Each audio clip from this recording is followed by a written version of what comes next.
Rahim qala al-musannif rahimahullah wa nafa'ana fi 'ulumihi fid dharain amin. Wa qala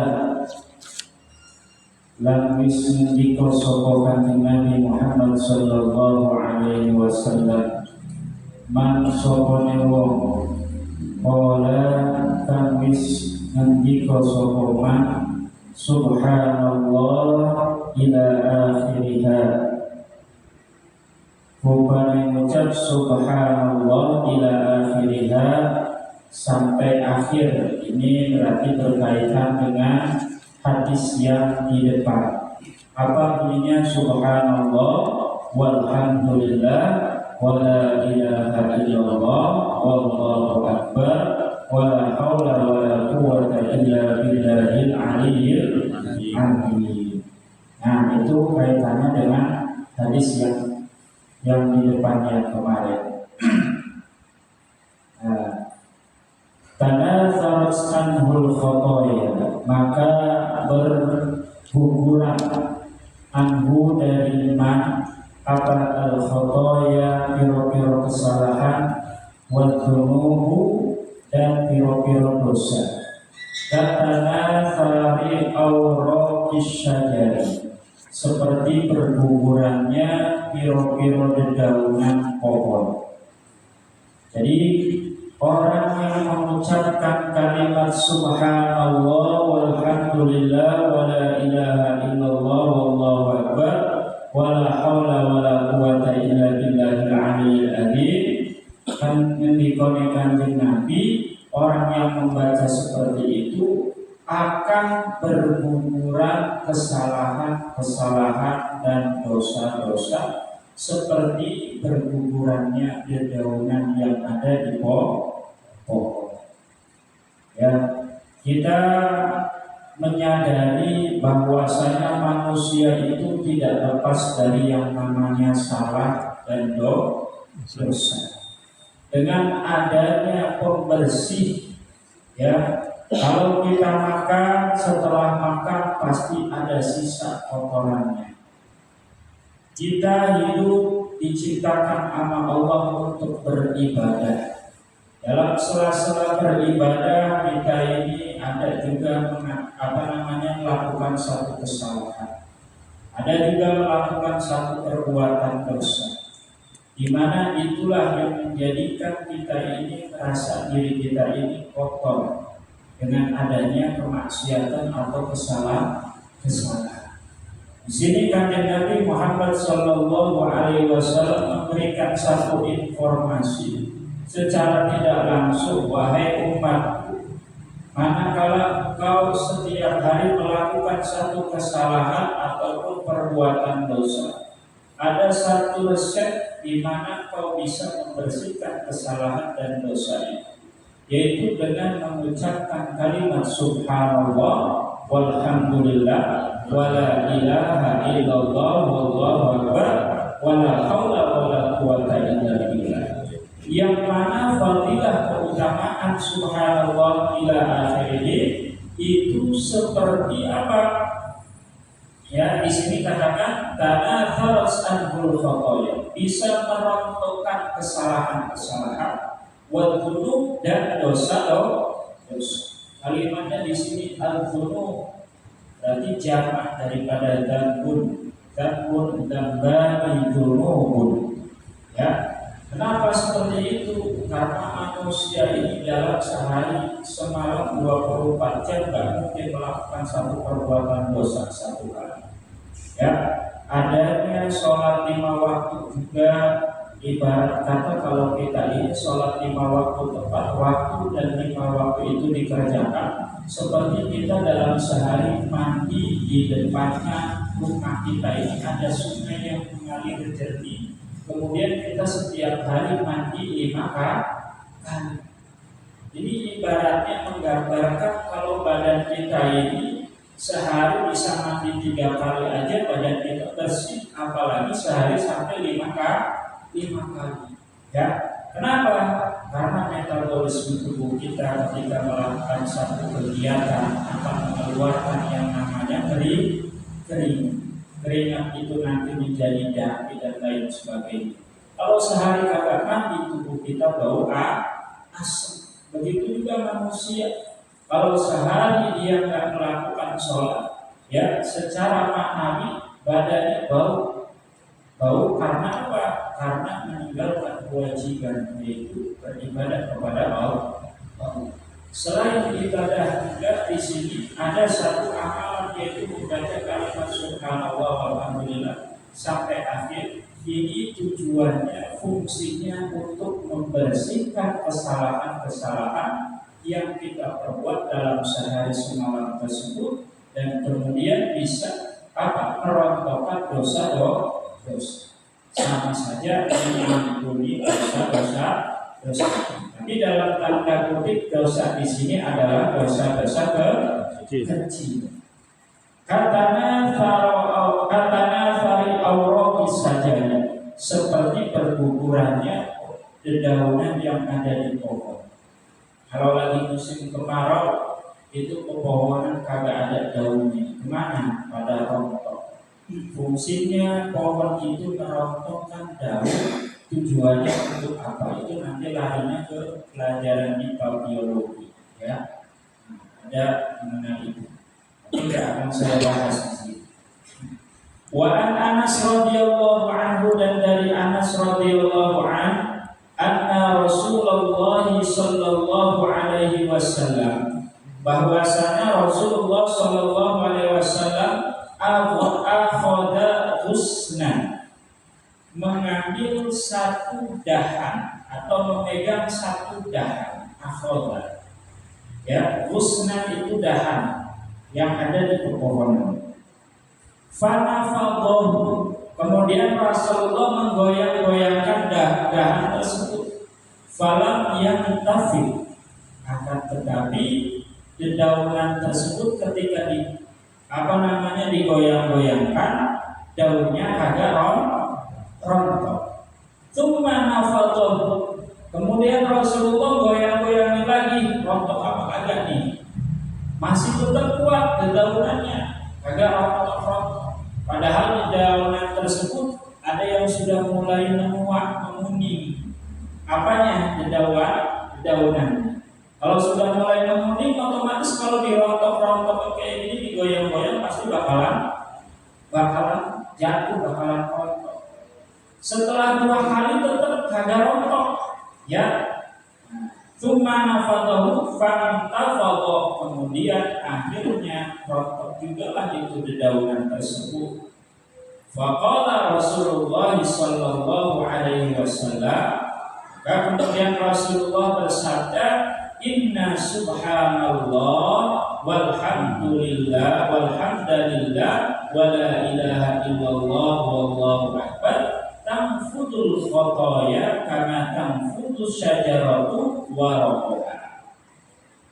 Bahwasanya kalimat subhanallah dan alhamdulillah wala ilaha illallah wallahu akbar itu bisa merontokkan kesalahan-kesalahan sebagaimana seperti pohon yang merontokkan dedaunan. Jadi Rasulullah ini memberikan satu ibarat perumpamaan.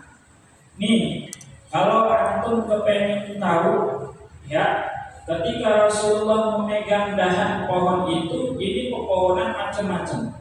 Ada yang baru tunas, ada yang sudah muda, ada yang sudah mulai menua kuningnya dari ujungnya, misalkan itu ada kuning dikit. Ada yang sudah separoh, ada yang sudah kuning semua. Itu bisa jatuh kenapa? Biasanya karena terkena angin. Karena kebetulan kagak ada angin, jadi kagak rontok-rontok. Jadi Rasulullah memberikan perumpamaan kepada umatnya. Ini pohon saya pegang dahannya, saya goyang-goyang ini, ya. Kalau kata orang sini BCI apa sih? Goyang-goyang, apa sih namanya? Diorok-orok gimana tuh bahasanya? Begini, dirogrok ya, kalau kata Pak Ade dirogrok. Dahannya dirogrok, kira-kira ini daun apa rontok sama kanjeng Nabi ini jauh kagak ada yang rontok. Ya, akhirnya dirontok kedua lagi, rontok digoyang-goyang terus kuat mungkin sama Rasulullah. Akhirnya fantafadha maka daun itu akhirnya jatuh juga. Begitu juga satu zikir manakala hanya diucapkan sekali dua kali, mungkin karena kita ini banyak sekali dosa kesalahan, terutama bagi orang yang ahli maksiat, jangan putus asa akan rahmat Allah. Merasa dirinya ini banyak banget melakukan kesalahan, banyak banget melakukan perbuatan dosa, pasti Allah gak bakalan ngampuni saya. Karena sekali dua kali melakukan ibadah, istighfar, zikir, mungkin dia belum bisa merasakan nikmatnya yang namanya ibadah itu. Tapi apa? Dengan semangatnya dia, niatnya benar-benar mau taubat dan nasuha, insya Allah dia akan merasakan kenikmatan, kedekatan, takarrub dengan Allah Ta'ala, sehingga bisa meneteskan air mata. Begitu indah rasanya dia ketika saya mengadu sama Allah. Begitu indah rasanya ya kalau kita ini ya beribadah, bermunajat kepada Allah. Itu seperti itu. Begitu juga membaca subhanallah walhamdulillah, pertama biasa aja, belum rontok ke kesalahan. Tapi sesekali dibaca terus, ini bisa menyebabkan kesalahan dan dosa-dosa kita ini menjadi rontok. Waktu malam Senin 2 minggu yang lalu, saya ini dicek ya dadakan sama DKM UI Asli 2. Saya pas kebetulan malam Ahad ini kan habis ngaji Tangkibul kau. Akhirnya di tas hitam ini saya buka adanya Tangkibul kau karena buku ada 2 tempat. Di Muhajirin Extension ada, di UI Asli 2 ada. Aneh bilang sampai 8:30 saya ngisinya. Habis itu saya langsung balik lagi karena ada acara. Yang penting ada yang diisi. Siap Pak Ustaz. Setelah saya di sana pas dibuka adanya Tangkibul kau. Tapi saya berikan satu amalan ijazah buat mereka jamaah yang ada di UI Asli 2. Yaitu kalimatnya ini. Subhanallah walhamdulillah wala ilaha illallah wallahu akbar. Nah, ternyata saya baru ingat kalimat ini yang senantiasa diucapkan oleh almarhum yang ada di Antikwa siapa? Ilham. Ustaz Arifin Ilham. Saya baru ingat kalimatnya ketika diucapkan seperti itu dengan nada yang khas serat-seratnya beliau. Ini yang menjadikan beliau bisa menjadi seorang ulama yang sukses, dikasih kemudahan sama Allah dan lain sebagainya.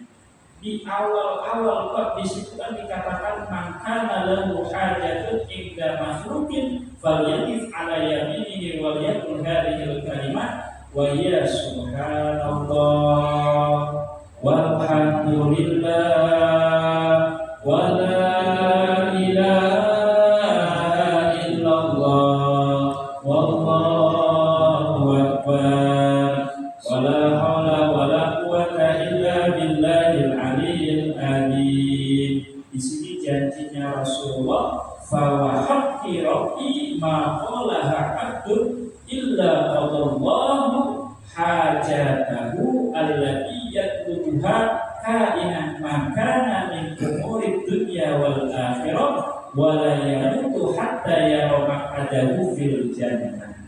Ada fi Riyadhis Shalihin. Ternyata ini ada di dalam kitab Riyadhis Shalihin.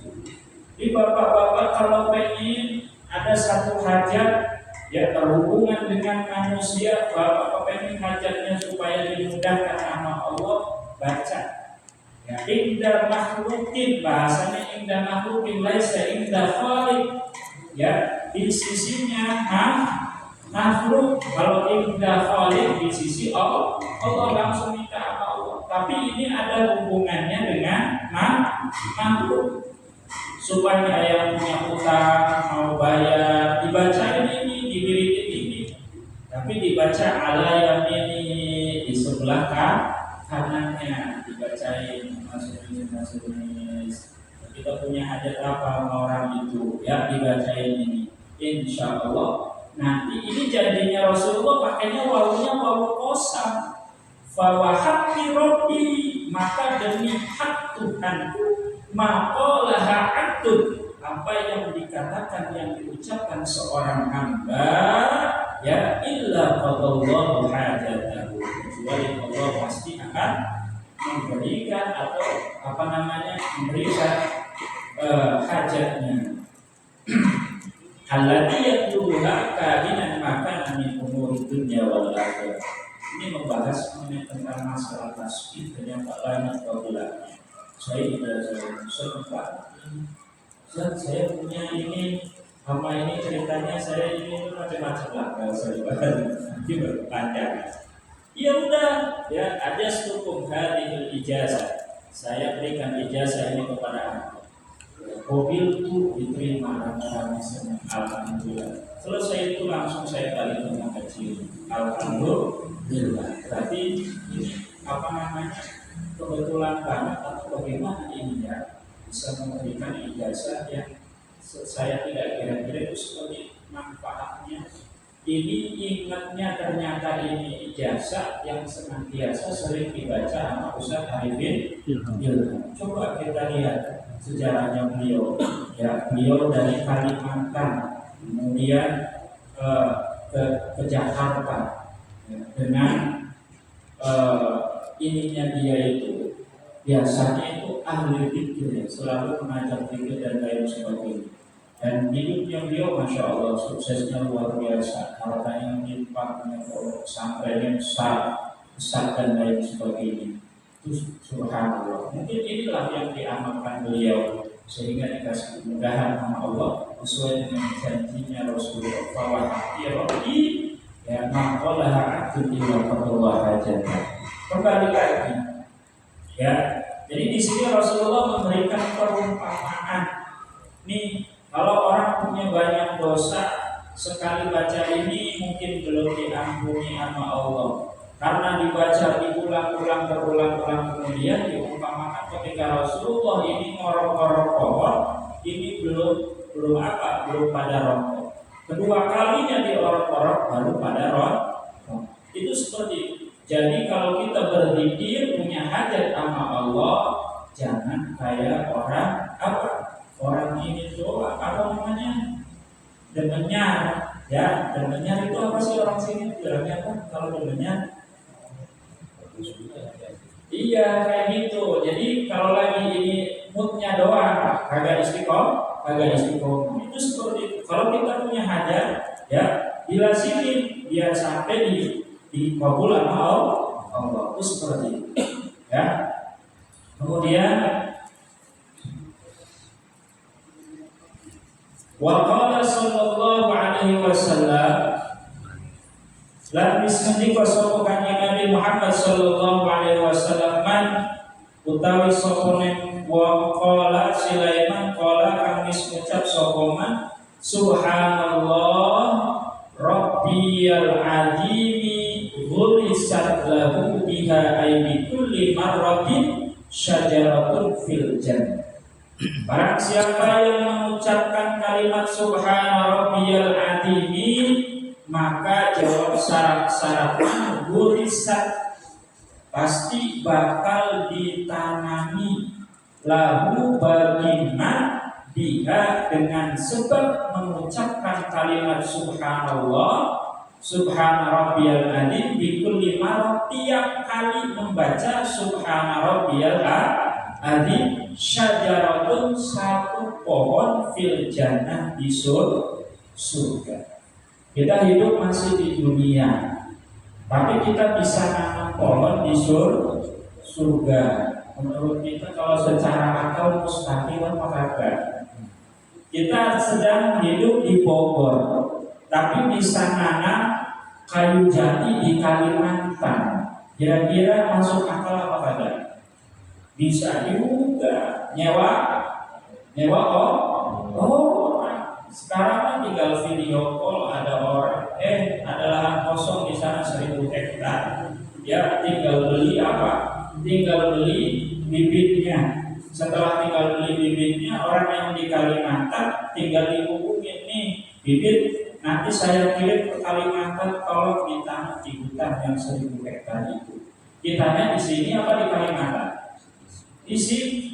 Itu gambarannya biar masuk akal. Jangan dikira katanya kita masih di dunia kok bisa nanam di surga. Tandanya ini investasi akhirat. Ya, tanamannya sudah ada, insya Allah kita bakal menuai. Menuainya kapan? Nanti ketika di surga. Berarti ada harapan kita bakal bisa masuk surga. Sekalipun nanti ngesot-ngesot dulu ya, disiksa dulu di neraka ya. Nah, pasti akan masuk surga. Ini kuncinya. Sekali bikulli marratin sajaratun fil jannah. Maka semakin banyak kita membaca Subhana Rabbiyal Adzim, maka makin banyak pepohonan yang kita tanam di dalam surga. Kita harus apa? Harus tanamkan keyakinan, keimanan. Ya, kalau secara akal mungkin logika orang ini kata bakalan masuk, ya atau bagaimana. Tapi tadi sudah saya kasih gambaran. Kita masih di Bogor, tapi kok saya bisa punya lahan 1000 hektar di Kalimantan, saya nanam pohon. Itu seperti itu. Pakainya apa? Pakai Subhana Rabbiyal Adzim. Itu seperti itu. Itu kalau surga kan beda apa maksudnya? Ya, ada aja lah orang yang kalau nanya, kalau memang belum dikasih hidayah sama Allah, ini kan pakainya iman. Kalau nggak pakai iman, nggak bakalan bisa masuk, nggak bakalan bisa menerima. Wafil Jami'is Shaghir, dan di dalam kitab Jami'is Shaghir, maqala subhanallah bihamdi ghurisat lahu minha naftatun fil jannah. Kalau dalam satu riwayat di dalam kitab Jami'is Shaghir, ini lebih spesifik tanamannya ini tanaman apa? Ya, kalau tadi yang dikatakan oleh Rasulullah di sini di dalam kitab Tankihul Qaul, ini ghurisat lahu sajarah, hanya pohon. Pohon kan macam-macam. Ada pohon jati, ada pohon apel, ada pohon kelapa dan lain sebagainya. Ini kemudian dikasih keterangan lebih spesifik di dalam kitab Jami'us Shaghir, ya, barang siapa yang mengucapkan subhanallah bihamdi ghurisat lahu nakhlatun fil jannah. Ya, lahu minha Hurisat lahu minha nakhlatun fil jannah. Maka akan ditanami bagi dia minha dari kalimat subhanallah wa bihamdi, ya, satu pohon korma di surga. Ya, kalau tadi kalimatnya hanya saja pohon. Jadi kalau di sini di dalam kitab Jami'us Shaghir itu lebih spesifik, yaitu berupa pohon korma. Saya nggak mau tanam pohon korma, saya kagak doyan. Ada juga orang yang kagak doyan korma. Pokoknya monggo pakai hadisnya yang pertama ini, ya, masih pakai saja. Kalau saya sukanya anggur, ya udah nggak apa-apa, pohon anggur nanti dikasih sama Allah. Kalau udah di dalam surga mau apa baru pelan-pelan aja udah. Coba kalau di dunia kita, ya Allah pengen bakso, udah dulu soal tukang baksonya. Kalau di surga baru pengen bakso langsung ada, wah, ya, itu sesuatu yang gaib. Tapi kita perlu ya yakin salah satu rukun imannya di situ, ya. Kemudian rawahu Ibnu Hibban wal Hakim an Jabir bi isnadin sahih wa fil ahadits az-zakiyah, dan di dalam kitab hadis-hadis zakiyah an Abdullah bin Umar radhiyallahu anhuma qala, beliau berkata, qala Rasulullah sallallahu alaihi wasallam, Rasulullah sallallahu alaihi wasallam bersabda, man qala subhanallah wa bihamdi ghurisat lahu nakhlatun fil jannah. Nah, ini ada penguatnya lagi. Jadi ada beberapa kitab. Satu riwayat mengatakan di dalam kitab seperti ini orang masih belum percaya. Tapi kemudian ada satu riwayat lagi di dalam kitab lain lagi. Ini membuktikan bahwasanya hadis ini kuat. Informasinya, kabarnya ini bukan hanya dari satu sumber, tapi dari berbagai macam sumber untuk meyakinkan, menguatkan bahwasanya khobar ini adalah benar. Itu seperti itu. Hurisat lahu nahlatun fil jannah. Hadisun sahih. Ini hadis sahih. Akhrajahu al-Bazzar wa rawahu Tirmidzi an Jabir marfu'an. Udah derajatnya marfu' lagi. Ya. Illa annahu qala, kecuali bahwasanya beliau berkata, ya bersabda, an qala subhanallahil azim. Cuma kalimatnya bukan subhanallah bihamdi, tapi subhanallahil azim. Intaha, itu singkatan daripada intaha, selesai.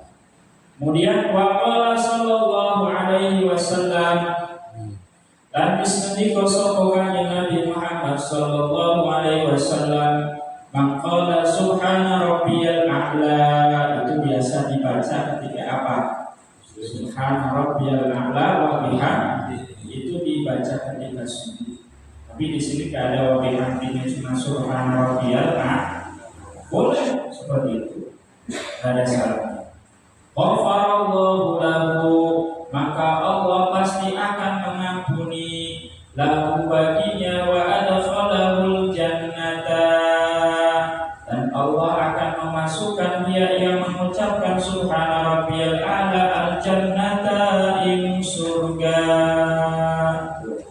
Hanya sekedar membaca subhana rabbiyal a'la saja, ini balasannya, pahalanya diampuninya oleh Allah, kemudian dimasukkan ke dalam surga. Nikmatnya luar biasa. Jadi umatnya Rasulullah, ya, disayang, dimanja, ya, pokoknya luar biasa. Kita bersyukur banget jadi umatnya Rasulullah, saling dimuliakan sama Allah Subhanahu wa taala. Kemudian warawana awala man qala subhana rabbiyal a'la Mikailu. Dan dia telah diriwayatkan bahwasanya orang yang pertama kali mengucapkan subhana rabbiyal a'la, makna di sini bukan berarti orang itu siapa aja, makna ini masih siapa aja ya. Mikail, yaitu malaikat Mikail. Siapa makhluk Allah yang pertama kali bertasbih kepada Allah adalah malaikat Mikail. Siapa itu malaikat Mikail? Tugasnya apa malaikat Mikail? Mikail mencabut, menurunkan rizki, bawa rizki ini. Makanya kalau orang banyak membaca subhanallah, ini akan diberikan kelancaran rezeki, terutama di saat ketika sholat sunnah fajar, ya, sebelum subuh kita baca dulu, ya, setelah sudah masuk adzan kemudian kita sholat sunnah fajar, ya, dibaca sholat 2 rakaat. Ini bunyinya lama aja. Kemudian habis selesai sholat sunnah fajar baca subhanallah bihamdi, subhanallahil azim, ya. Itu 100 kali. Maka di situ akan diberikan kelancaran rezeki seperti air yang sangat deras mengalirnya. Itu seperti itu. Itu selalu diamali, dilazimi, insya Allah. Ya, dikit lagi.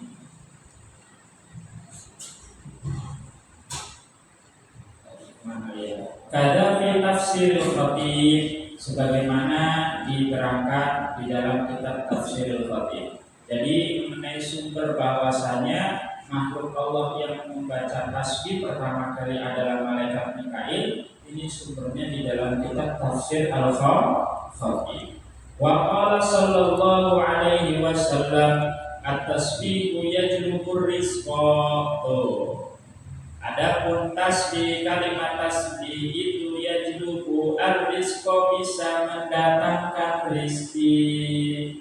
Yang rezekinya seret-seret, ya, banyak-banyak baca tasbih subhanallah walhamdulillah wala ilaha illallah wallahu akbar sambil dihayati ya sekali itu kalau baca subhanallah zikir ini menyentuh banget ya. Makanya itu rezekinya ini benar-benar lancar sekali, lancar dan berkah, manfaat untuk ibadah.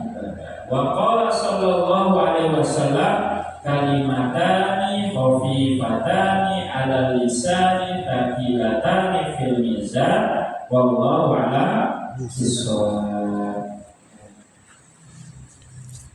Sebelum saya tutup, saya ada satu informasi ya, insya Allah nanti tanggal 30